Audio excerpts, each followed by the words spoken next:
Hi, last time we've tested the Sigma 45mm f2.8 lens. This time around we're going to take a look at the competition, the Samyang 45mm f1.8 full-frame lens. So let's test some lenses. Over to you, Mitch.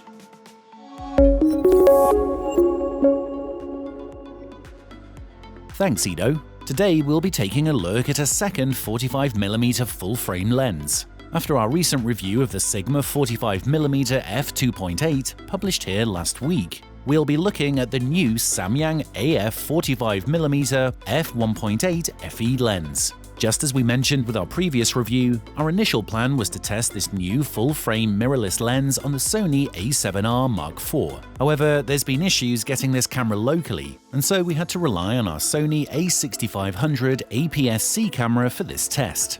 Like with the previous article, we'll be adding some links to a number of other reviews performed using full-frame bodies. Let's start by looking at the lens design and build.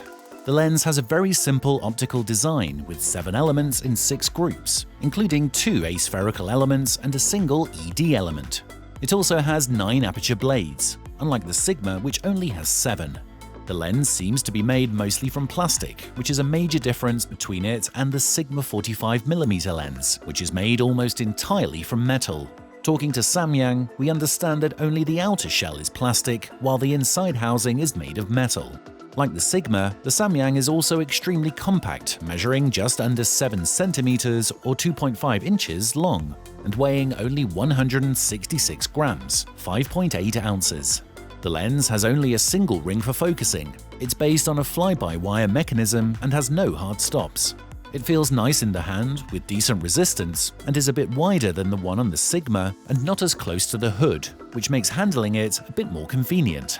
Unlike the Sigma, the Samyang has no switches or buttons on the lens. Everything is controlled from the camera.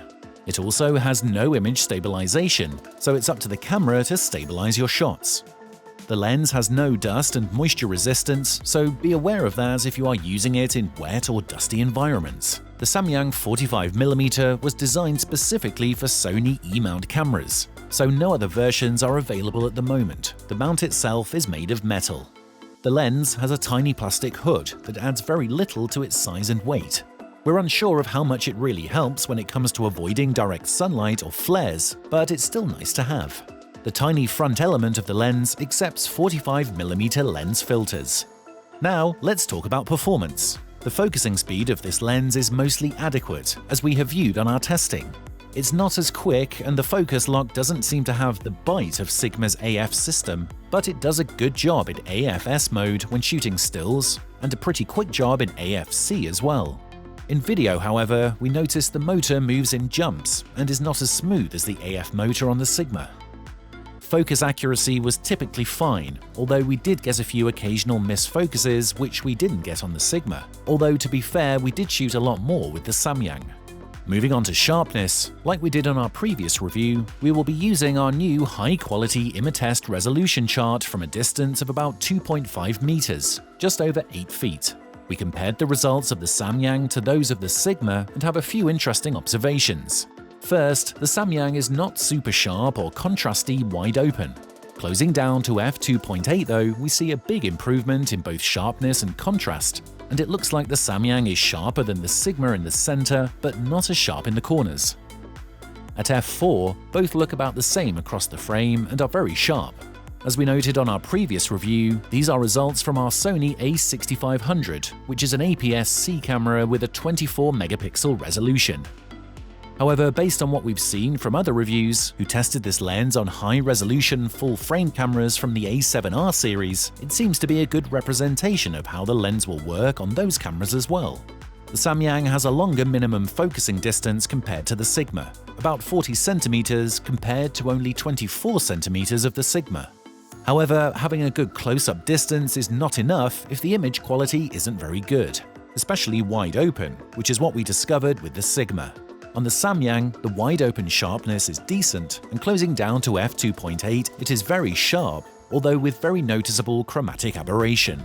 Talking about CA, we did find quite a bit of color distortion in our testings, which might very well be chromatic aberration when shooting wide open. Closing down seems to make it go away. The lens did exhibit quite a bit of flaring, but it looked very different than the flaring pattern of the Sigma lens. You should decide for yourselves which is more distracting. Just like with the Sigma 45mm, testing a full-frame lens vignette on an APS-C body doesn't make a whole lot of sense, but we did it anyway, and it looks as if there might be some corner darkening even on APS-C until about f4. Other reviewers who tested this lens on full-frame cameras concluded that wide open, there is indeed quite significant corner darkening, but closing down to f2.8 reduces it considerably. We observed a very small amount of pincushion distortion with this lens, which you can probably correct quite easily in post. Although the bokeh of this lens doesn't look too bad, we actually preferred the Sigma's rendering of light point, and you can definitely see some CA in our test image. We took the lens with us on a recent trip to the Netherlands alongside the Sigma 45mm, but since the Sigma's AF motor stopped working after a few days, we ended up shooting a lot more with the Samyang, and you can see some of the images we took here. It is far easier to sum up this review than it was on our previous review of the Sigma 45mm. The Samyang 45mm is a great all-round performer. It's small and compact, has decent AF, especially in stills, and its sharpness is generally better than the Sigma, especially wide open and at closer distances. More than anything, it has very few noticeable weak points, maybe besides chromatic aberration, and selling for only $350, it's a very strong budget option in our opinion for anybody looking for a compact, light, walk-around full-frame lens in the 50mm or so range for their full-frame and even APS-C E-mount camera.